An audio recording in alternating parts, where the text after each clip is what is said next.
stood at the front lines of law, leadership, and public service. From the courtroom to the classroom, Attorney Karen Jimeno brings sharp legal insight, academic excellence, and a voice that has guided national conversations. Attorney Mike Toledo, a seasoned public affairs strategist and legal mind with years in media, corporate leadership, and government reform.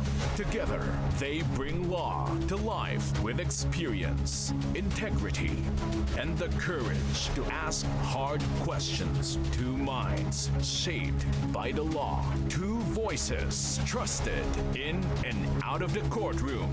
This is ABOGADO.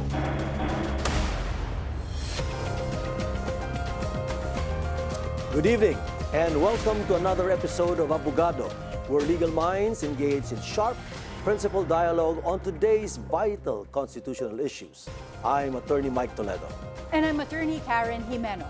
Tonight we tackle a question that strikes at the very heart of constitutional checks and balances. Here's the proposition we're putting to the test tonight.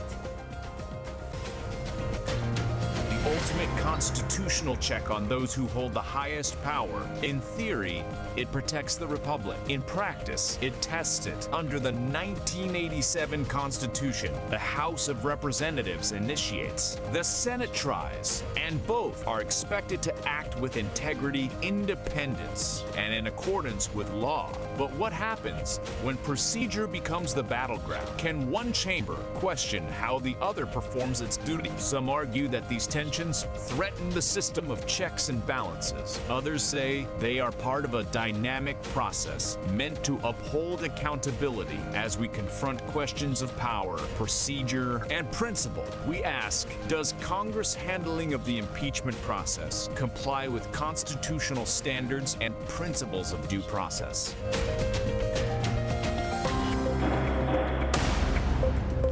Joining us tonight is Attorney Neri Colmenares, former House Senior Deputy Minority Leader, constitutional lawyer, and seasoned impeachment prosecutor. A respected lecturer in constitutional law and chairperson of Bayan Muna. He is one of the groups that filed the impeachment complaint and has been one of the most vocal advocates for pushing the case forward. Attorney Colmenares brings deep experience and insights into the workings of impeachment and constitutional due process. Well, partner, indeed, we're lucky to have former Congressman Neri Colmenares, definitely one of the respected legal minds in Congress, and also we all come from the same law school. And we all underwent impeachment. Exactly. So I was in the defense when Congressman Neri was in the prosecution. We were on opposite sides during yes. the impeachment of Chief Justice Corona. Yes. In my case naman, if I may share with our audience, I was then the spokesman during the impeachment trial of President Estrada. Of course, in 2000, if I'm not mistaken. Yeah, so, I wasn't born yet. Yeah. But you kind of heard about it. Yes. So in a sense, all of us here have had experience with impeachment proceedings. So let's get to the task at hand. Yes. One of the issues that's always been raised is, did the House comply with the constitutional requirements in initiating this impeachment complaint against VP Sara? Well, if you look at the Constitution, Attorney Mike, it says that the House, of course, has the sole power to initiate an impeachment complaint. And either it goes through the committee or the House, one-third members can, of course, transmit the articles of impeachment directly. So that's basically it. I know the issues raised by the Vice President that when the complaint was filed, the Secretary General did not transmit it to the Speaker of the House. But which one are we talking about? Because there were 4 impeachment complaints filed, and Yes. it was the 4th verified complaint that they endorsed to the Senate. Yes. Yeah, the first 3, of course. The first was filed sometime, I forgot when, but we were the second impeachment complaint, and then there was a third. And the 4th impeachment complaint sort of digested everything. I think it was consolidated. Yes. The 3 impeachment complaints were consolidated, and that was what was filed. Yes. And did that comply? Oh, yes, of course, yes. The articles of impeachment was filed by more than one-third. And definitely, if it gathers one-third signature, that's the only requirement. Yeah. And, And in this case, if it gathers one-third of the signatures of the House of Representatives, there's no need to conduct something similar to a preliminary investigation. No, no need. In fact, if you remember the Estrada impeachment complaint, it was a prayer by the Speaker of the House reading the prayer and then saying that one-third, the impeachment articles of impeachment transmitted to the House right after his prayer. So everybody was surprised. I and remember that. It was transmitted to the Senate. So the procedure there is not really detailed, but as long as you have one-third of the members and you transmit it to the Senate, that's it. And in this case, partner, it was even more than one-third. We are looking at 215 congressmen who Yes, actually signed the articles of impeachment. Because as the Constitution provides, if it is the House that initiates it by virtue of one-third, Yes. and in this case more than one-third majority, Yes.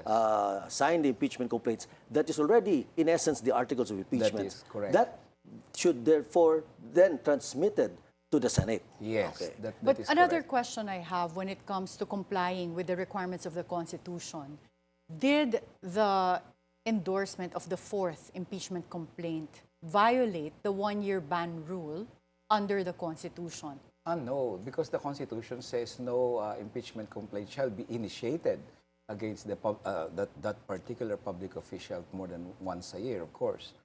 And in this case, there was no other articles of impeachment that was initiated, where there were 3 previous impeachment complaints, including ours, but they were not initiated. The Supreme Court has defined it clearly. Initiation is the referral to the Justice Committee. And there was no Justice Committee, there was no referral, there was even no Justice Committee hearing for that matter. So it was not referred to a Justice Committee, rather directly, the one-third signed, at least one-third signed the articles of impeachment. Because there Yeah. are 2 ways that you can initiate an impeachment. One is a citizen can do Yes. that, but you need, of course, the endorsement endorsement of of a one member. congressman, of one member. Then you go to the one-third again, or directly, all the congressmen, 215 of them, filed the articles of impeachment. Yes. That is why, when it was transmitted partner to the Senate, the first issue that really came out was, okay, now that it has been submitted, the Senate should have acted immediately on that impeachment, the articles of impeachment, because the Constitution was very clear. Once the House refers it to the Senate, then the Senate said forthwith, Yes. immediately act on it. Yes, that's what we're pressing the Senate for. So they did not act on it, and they found excuses like, oh, why did you transmit it during recess? I mean, there's no constitutional provision that says, oh, you should transmit it to the Senate 1 month before recess. There's none. Secondly, what is the fault of the victims here? The House and the Senate are sort of bickering with each other, but that's not our problem. We, as the public, we have an accountability issue. We want the confidential funds, for example, explained. So whenever the House transmitted it, for us, Senate, it's there with you now. The ball is in your court.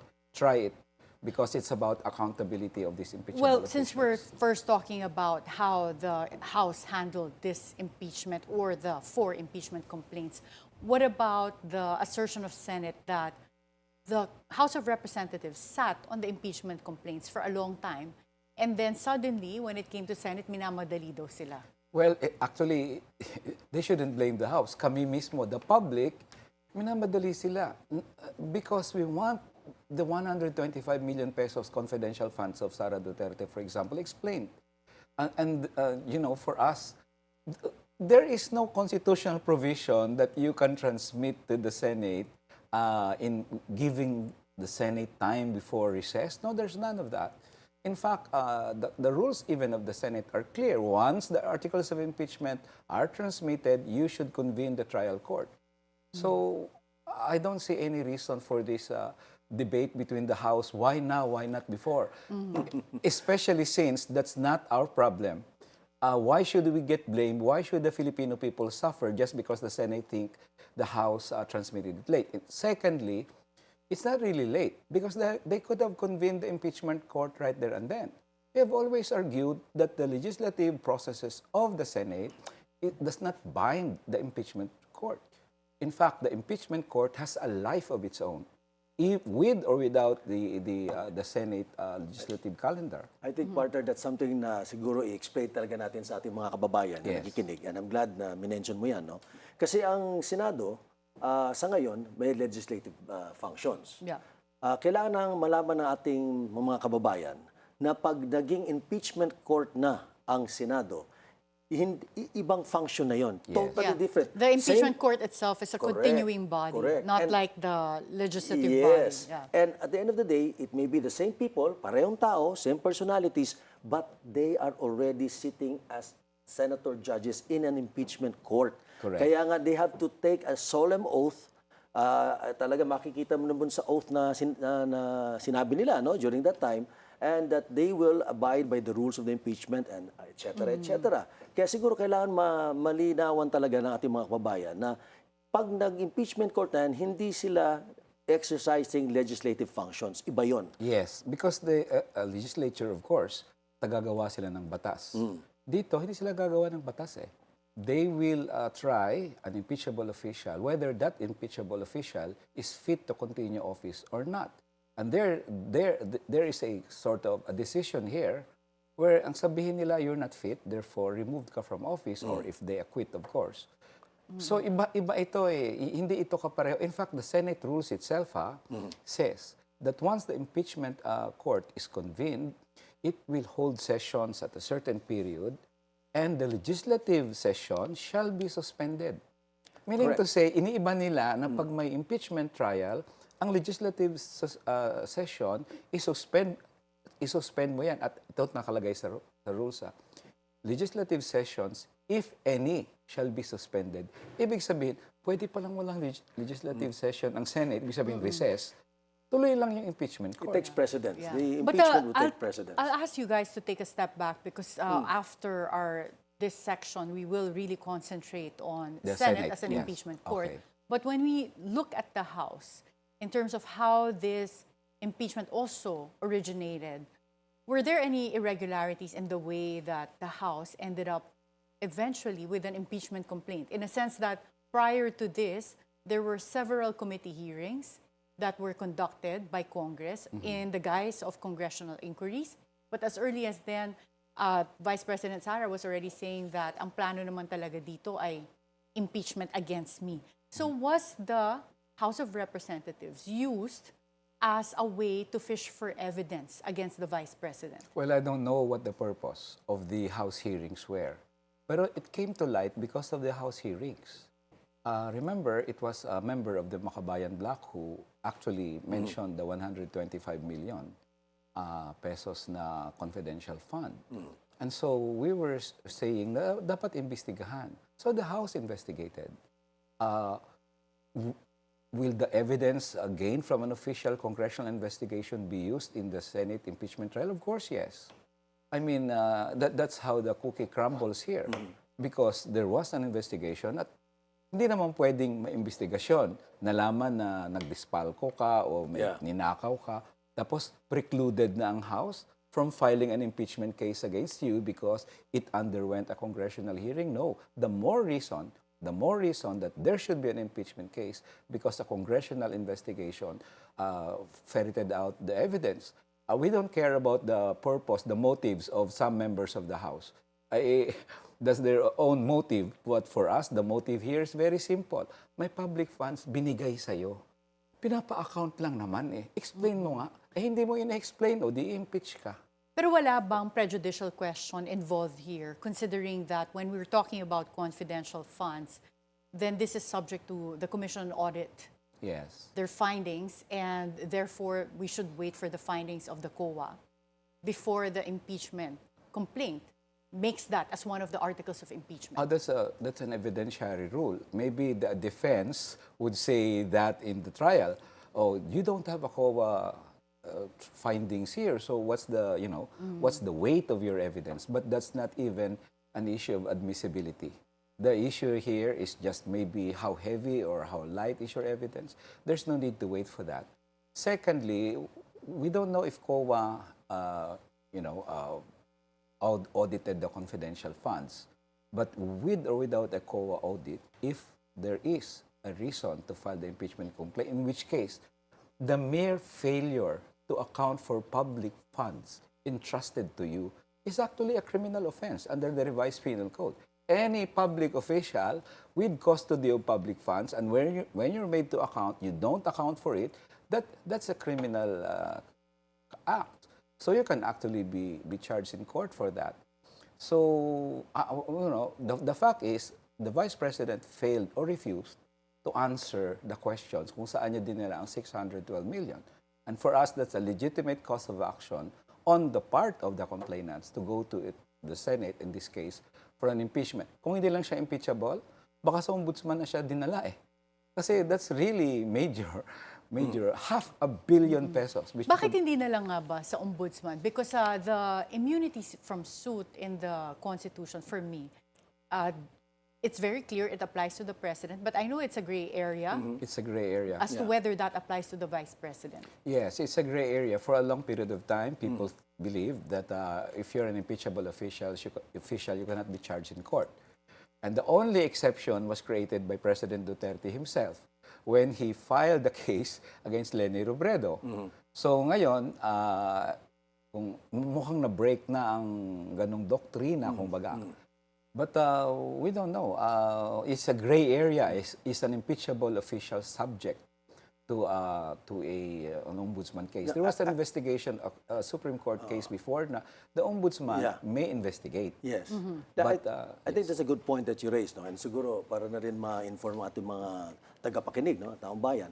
Dahil nga yung impeachment, 'di ba, ang nature lang impeachment is really just to remove you from office. Correct. That's the only purpose. But once you remove, hindi ibig sabihin, hindi ka pwede kasuhan criminally or administratively. Pwede. Kaya nga siguro dito, hindi siya finailan ng ombudsman, pwede naman. Yes. But at the end of the day, because as we know, impeachment comes from the American system. We adopted that. Yes. So nakita nila na, paano ba natin pwede tanggalin itong isang leader na in our opinion is no longer fit for office for the following reasons, di ba? Kaya di sabi, pwede, ito na lang, impeachment. Yes. Immunity from suit, kasi nga, presidente ka, pero pag nagkasala ka, any of the items mentioned there in the Constitution, then you can be impeached. But pag na-impeach ka naman at natanggal, di ba, pwede ka rin kasuhan ng kriminal. Hindi pa tapos, just because na-impeach ka, hindi big sabihin off the hook ka na. Tama ba? Yes, tama yun. In fact, I don't know if Karen remembers this. One of the big issues, magkalaban kami ni Karen noon, but we're very good friends after that. One of the big issues there, what is the quantum of evidence in an impeachment trial? So, of course, the defense, sila Karen, is arguing is proof beyond reasonable doubt, which is a criminal proceeding. Yes. Understandably. Yeah. Understandably. Yung kami naman, a preponderance of evidence, administrative lang yun. Yeah. So, ang argument ko lang doon, in an impeachment case, nobody goes to prison. So, why should we use the criminal quantum of evidence? In an impeachment case, this is not even a civil case. Wala namang bubayad ng danyos perjuicios dito or damages. This is a mere administrative case na sinasampa mo sa isang ordinaryong government official. Kaya lang, because impeachable official ito, normally civil service lang yan for, di ba, for kung anumang serious misconduct mo. Pero dahil impeachable official siya, they are gods. Karen and Mike, they are gods because unlike ordinary government employees, they cannot be removed from office unless convicted. Diba? Parang unfair yan bakit pag ordinaryo ka? But that's the Constitution. So anyway, we just wanted to go to the impeachment court for now because the quantum of evidence there, just the removal muna. Tsaka na lang siya kasuhan. So right now, for this specific impeachment trial, what are we expecting? That the burden of proof is only preponderance of evidence? Yun nga Yun nga yan ang up to now, hindi pa rin clear. Kasi if I may, before you answer, no, di ba at the end of the day, impeachment, malakas man yung kaso or mahina, it's a political exercise. Yes. In other words, maski na preponderance of evidence, maski na proof beyond reasonable doubt, pag ang mga senador sabi nila, hindi, we don't like you Di ba? At the end of the day. But so, even more than that, Attorney Mike and Congressman Neri, we're talking about senator judges who are not lawyers, most of them. Yes. So usually when you go to a court, you have the confidence as counsel that the person deciding the case would have an appreciation as to how to weigh the evidence, depending on the standard of proof required. But in this case, if you have senator judges that are non-lawyers, how can you rely on their ability? Yes, that's something. Of course, it's a political exercise. Although I've always insisted that it's not purely political. There are basic standards of justice and due process that is required there. But in the case of Chief Justice Corona, the last day of the trial, maybe we can review the transcripts later. Distinctly, Senator Enrile and I was really so relieved when he said, "I've read the book of Berger." He is a noted impeachment lawyer, author. And I said, oh my God, we're going to win the preponderance of evidence. Because I know Berger, I've read the book, is with its preponderance of, it's a mere administrative case, whether a government employee is, removed or not, or whatever the decision is. In this case, that's what Senate President Enrile said. This is a mere administrative case, and preponderance of evidence is the quantum of evidence. So that resolved the case for us, but Karen is also right. In the end, how would a non-lawyer judge or senator think what is preponderance and what is substantial and what is proof beyond reasonable? Of course. Don't they, the senator judges, have a caucus and meet and discuss? Because I saw the rules of the impeachment. We studied it before we issued some statements. And then don't they also, let's say, discuss, okay, for the non-lawyers, ito ang preponderance of evidence. For ito naman ang proof beyond reasonable doubt. Hindi na pinag-uusapan yun, at least to guide the non-lawyers. Yes, well, I'm sure they do that, but it took us so many months in law school to learn really what is the difference. And for judges, they sit in courts for a long time. But for even for them to be appointed as judges, their credentials have to reflect, right? Like a track record of being very familiar with the law. So it is very difficult. Even for me, if I were asked to decide a case, diba? Yes. In fact, if I may add, in the end, the closing argument of the prosecution was conducted by Congressman Rudy Fariñas. I still remember that. And I don't know, Karen, if you still remember this. His first word was something that really shocked many and, caught the attention of many. His first word was palusot. Yes. And that was his constant, basically it was the dialogue for his whole closing argument. Hindi siya legal. The audience to me was the people. And so palusot is not, was it proof beyond reasonable doubt or preponderance? No, it's just a message by Congressman Fariñas, was very articulate, by the way, to deliver the message. So in the end, it depends on how the prosecution and the defense handles it. But Karen is right, Attorney Karen is right. The senator judges are not lawyers, so maybe they won't really understand the difference between substantial and going back to, Kaya nga part na nangyayari, going back, that's why impeachment per se really is really more of a political process. And at the same time, also, it's really an appeal to the sovereign, to the taong bayan. Yes. Na ito ang mga kasalanan niya. Whether or not it can be proved beyond reasonable doubt or preponderance of evidence, ito ang kasalanan niya. Kaya nga nung panahon nung impeachment process ni Presidente Erap, at that time, I actually recommended to the Defense Counsel to please have yourself interviewed. Because ang galing ni Joker Arroyo Every time after they make a presentation of the alleged crimes committed by then President Estrada, he would immediately go out on TV and tell the people, oh, this is what happened inside. And so for months, or for weeks rather, maybe 2-3 months, all the people saw, the public saw, were the alleged crimes and sins committed by then President Estrada. Because the lawyers at the time, very good lawyers, but they said, no, we will fight this in the impeachment court, not in the court of public opinion. But that's not how it works in impeachment. That's why I even suggested wag i-televise, partner, at that time. But I was overruled. Now, I do not know what they'll be doing here kung ite-televise. Malamang ite-televise, no? So, I think probably, it will be. yeah, Yes, because probably. meron spokespersons lahat Kahit for the first time, even the Senate Impeachment Court has a spokesperson. yes. So, mukhang talagang ready for TV. The court itself may spokesperson. Yes. And you were the spokesperson for the defense. Yeah, And but for the also- first time, meron prosecution normally Yes, meron yes. and defense, and even during your time, Yes. I think Senate President Cheese Escudero used to be one of the spokespersons of the prosecution, from what I remember, during the era of I impeachment. think so, In yes. the, yes. in the he was one, yeah. Nasa one. prosecution sila at that time. So, yeah, I think they're ready for TV. Ah, But yes, this is a public interest. So the court, the Telenovela. impeachment court Yeah. will be criticized by the people if it's not televised. yeah, but going back to the House then, if you're saying that there are no irregularities in the way that the House originated and also went through the procedure for filing this impeachment, what do you say with respect to the remand order of the Senate? Will the House of Representatives, or should they comply with what the Senate requested, meaning the certification that the House of Representatives complied with the one-year bar rule and the ratification Of the by the 20th Congress? Well, the remand, the return or so, I don't know the term now because they keep on changing it. The remand motion approved is actually will delay the impeachment trial. So in that sense, it violates the forthwith thing.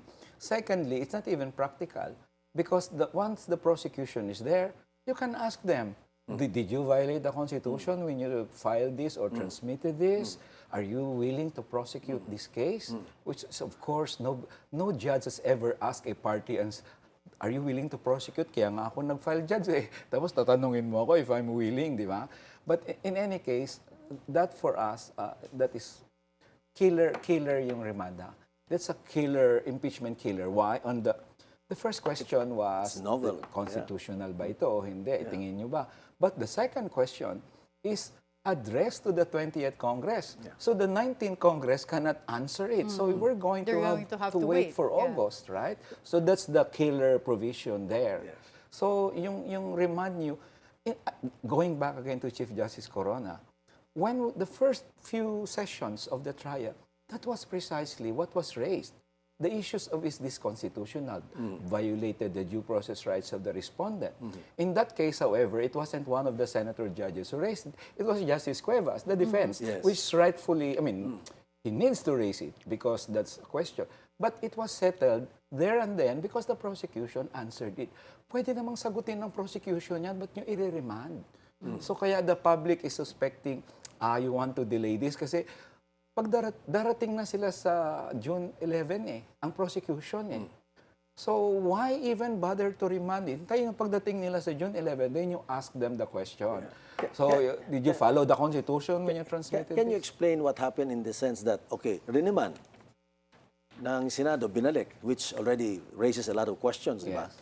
Pero at the same time, nag-issue naman ng summons ang Senado. That's the strange part because if I were the lawyer, of course, siyempre ang sasabihin ni Sara Duterte dyan, ba't ko naman sasagutin yan? Wala, ang complaint ni remand yun na So, I'm answering a complaint which you remanded it, di ba? So, And there's a question whether the House of Representatives would even comply. I mean, at that Correct. point, right? Correct. Yeah. She can also say, why should I even answer a complaint na hindi ko naman sure kung willing pa silang i-prosecute, di ba? I'll wait for that. She can do. But I think the Senate should insist. No. That's not the issue here. We've sent you a summons. Answer it within a period of 10 days. So that's it. On June 21, Sarah's answer should be there in the Senate. And my proposal is for the House to comply immediately with the Senate motion and say it's constitutional as far as we're concerned. At least for the 19th Congress, we're willing to prosecute it. So please have a trial on June 21. Well, as When a Sarah- member of one of the groups that filed the impeachment complaint, one of the 4 complaints, Yeah. wala ba kayong balita from the House of Representatives as to whether they will comply? No, we only see the media releases. Pero ito advice ko sa kanila, sagutin nyo na, throw the ball back to the Senate. kasi ngayon kayo pa masisi. Kaya walang impeachment ninyo kasi kinocomply But throw it back to them and say, we will be there on June 21. When the answer of Sara Duterte is there, the issues are joined, we will no longer file our reply. We go straight to trial. So, Hindi pa pwede sabihin nila na, ay, hindi na, we don't have to do anything. Basta ang ginawa namin, following the dictates ng Constitution, ng saligang batas, we already transmitted the Yes. articles of impeachment. Correct. It's now you, the Senate, and if you follow the Constitution, dapat kayo ng kumilos, hindi na kami. Pwede Yes. bang sabihin yun? Pwede. In fact, ang sabihin nila, the fact that we filed it with you, we believe it was duly filed. Constitutional. We didn't violate the Constitution. And the fact we filed it with you, it's presumed na willing kaming i-prosecute ito. So why even ask us again except to delay this? So ako, i-demand ng taong bayan, not just the House, i-demand ng taong bayan sa Senado na mag-hear na kayo sa June 21. Kasi nandiyan na yung answer eh. Pwede nyo nang simulan. Ngayon, kung mag-crossover man yan sa 28, that's another thing.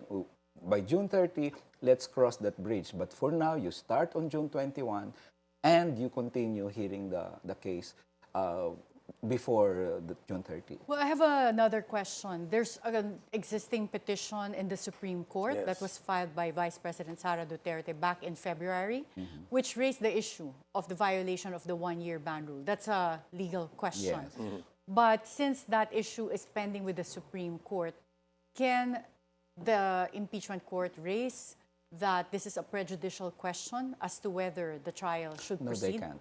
No, they can't. Because the impeachment court is the sole authority to try impeachment cases. So sila ang may karapatan yan.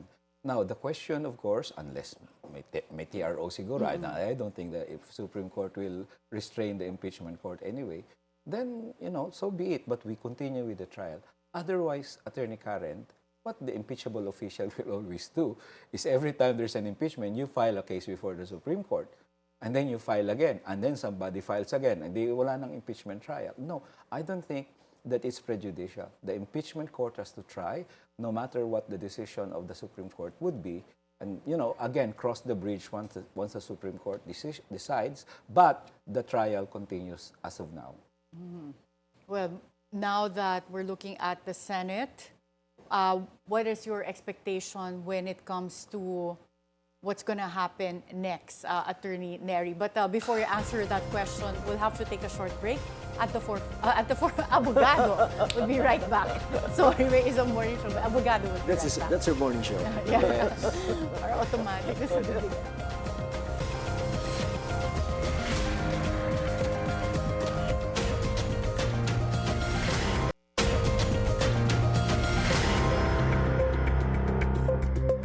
Welcome back. You are still watching Abogado.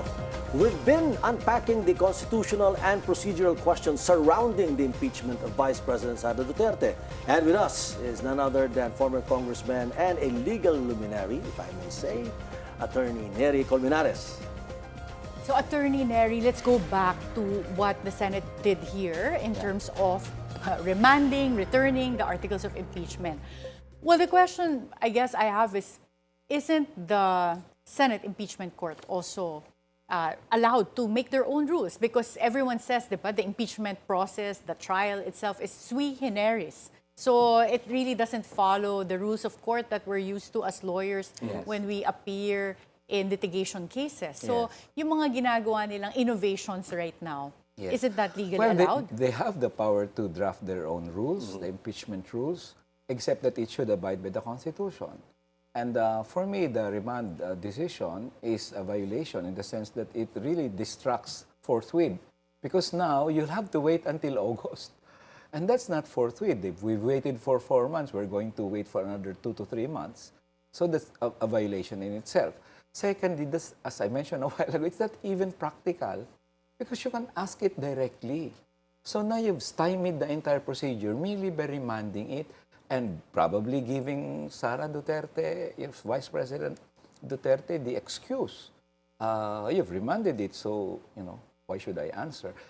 Yeah, so I think the Senate should now insist. Yes, we have recessed, we know, adjourned Senate, but the impeachment court is not bound by legislative calendar, so we continue doing it and have trial by June 21 if they will allow it. Well, some Congressman Neri, some argue that the Senate has the discretion to review the sufficiency of the articles before proceeding. Do you agree or disagree with that interpretation? I disagree because what does it mean if they want to review? They can what? Return it, dismiss it, order its amendment? No, they're supposed to try. That's what the Constitution says. convene the impeachment court, try an impeachable official. That's it. You try it. Now, if there is a defect in the complaint, let the defense raise it. Justice Cuevas and Attorney Karen, they were all very good in raising. We had a lot of problems with them during that case. From a survey point of, I think it was 60-40, 60 guilty, 40 acquit. In the end, it was 49, the survey, 49 guilty, 51 acquit. I mean, you know, they let the defense argue that. You don't need to argue it. These are lawyers, very good lawyers. Why should a certain somebody who doesn't even know?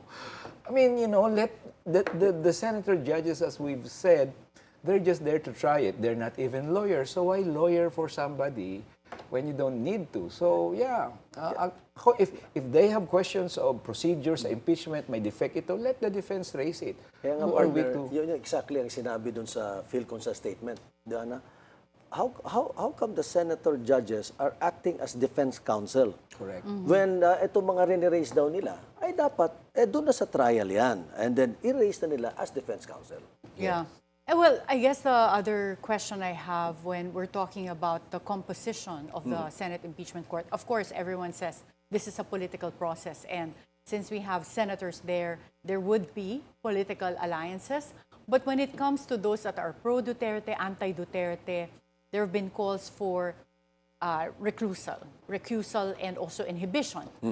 But again, that decision for inhibition comes from the senator judges themselves, right? In the same way that happens in the courts. Yes. Pag nagpa-motion to inhibit ka sa judge, it's up to the judge to inhibit themselves, right? So how does this affect the trial, Congressman Neri, in terms of the integrity of the trial? And in relation to that very good question, can they actually inhibit?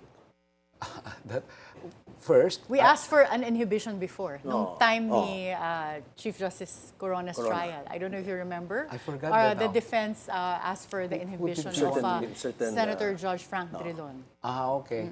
In any case, I agree with Senate President Chis Escudero here. It's, of course, the decision of the judge himself or herself. It's a first question. So can they inhibit? That's a very good question, Attorney Mike.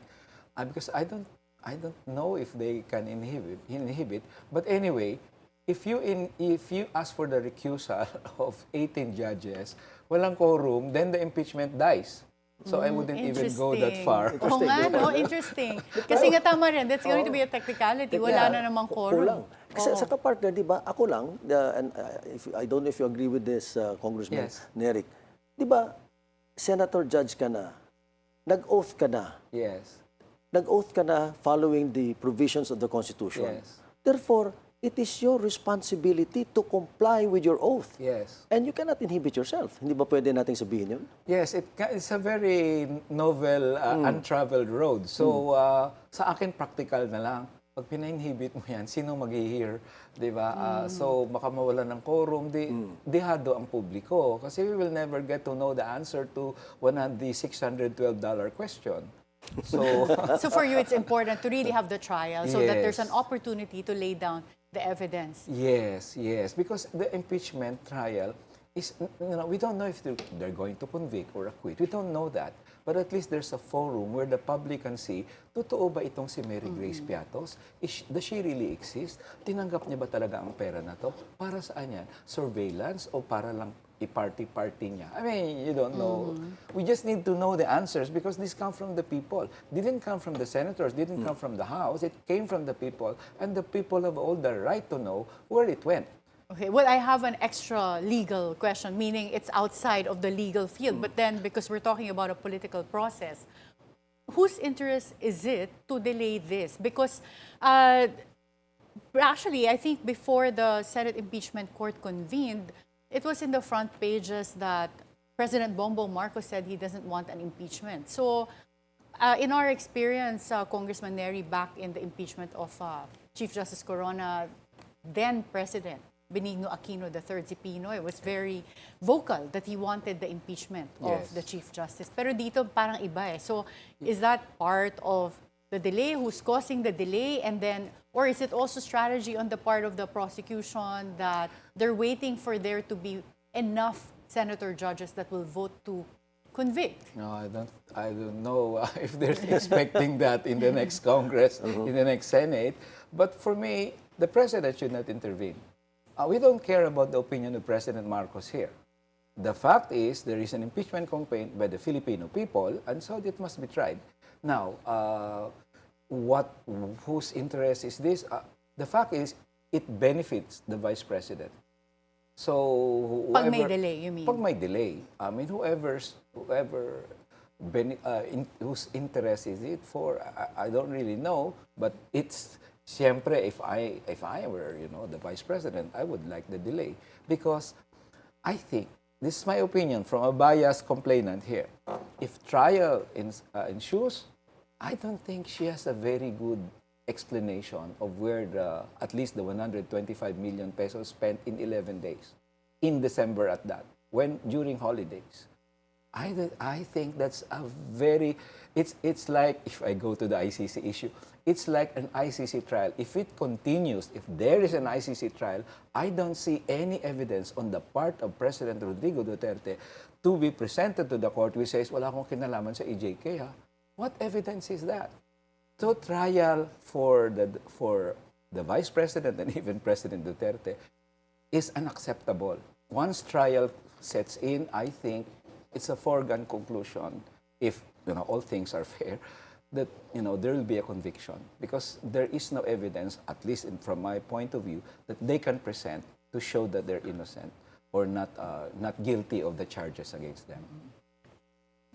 Well, Bilis ng time, partner, I ha? know. We're Oh. nearing the end of our program now. We would like to ask you, Congressman and Eric, because this is the time that we would like to hear your reflections on the matter. Because what is at stake here is really the constitutional check and balances. Yes. So, what are your reflections? The past happenings these couple of weeks. Yes, this is an issue of checks and balance in a sense, but it's not a checks and balance between the House and the Senate. It's a checks and balance between people and impeachable officials. So for me, that's the issue here. In the end, it doesn't matter whether you're pro-Duterte or pro-Marcos or pro-Lenny. It's all your money there. The 612 million, di naman yan hinati-hati. Kunin mo lang yung pera ni Robredo. No, these are all taxpayers. So it's the concern of all. Whether you're for President Duterte or President Marcos or pro-Lenny, you are concerned of someone explaining where 612 million, more than half a billion pesos went. So because it is to the interest of each and everyone, I think political affiliation should not play here. This is about public accountability and public funds. So I really hope that the Senate this time around, all this blaming and so on, stop it, because this is an issue of the Filipino people rather than an issue between the Senate and the House. Accountability must win in this issue. Well, my final question would be, based on the impeachments that we've witnessed, that our country has gone through, what do you think needs to be changed, if any? Oh, the impeachment trial, you mean? The process that we have. The process, Yeah, all the For gray me, areas, lahat the ng first mga thing is oo. this, that I've always disagreed with this pure political process thing, because I say it's an accountability mechanism. Therefore, there are standards of justice here, and issues of due process. So it's not bara-bara-bay, like, I will decide because I don't like him. So that's the first thing I'd like to, sana naman, there will be changes towards this. And the secondly, I don't know how you enforce this, but sana naman the senator judges will decide according to the merits of the case rather than their political affiliations, loyalties, or their electoral fortunes. Because this is not about you or your future, but this is about the Filipino people. So for me, if there are changes, because this is an impeachment proceeding, sana naman merong ganong justice to make sure that accountability to the people is ensured in an impeachment case. Yeah, I agree with that. And I think the accountability should also apply to the senator judges. And I don't know if we have enough time, but naalala ko tuloy bigla, during the impeachment of former Chief Justice Corona, after, I think it was a year and a half after, Yes. there was a privileged speech by one of the senators, if I'm not mistaken, that was Jinggoy Estrada, Yes. saying that money was given to senator judges to vote to convict It was a privileged speech after, right? Yes, so I if remember if that. as lawyers we can actually could have filed for a mistrial, but that's my point. When it Yes, comes to you're right there, Karen. In fact, that really tainted our victory. We thought we won because we were great.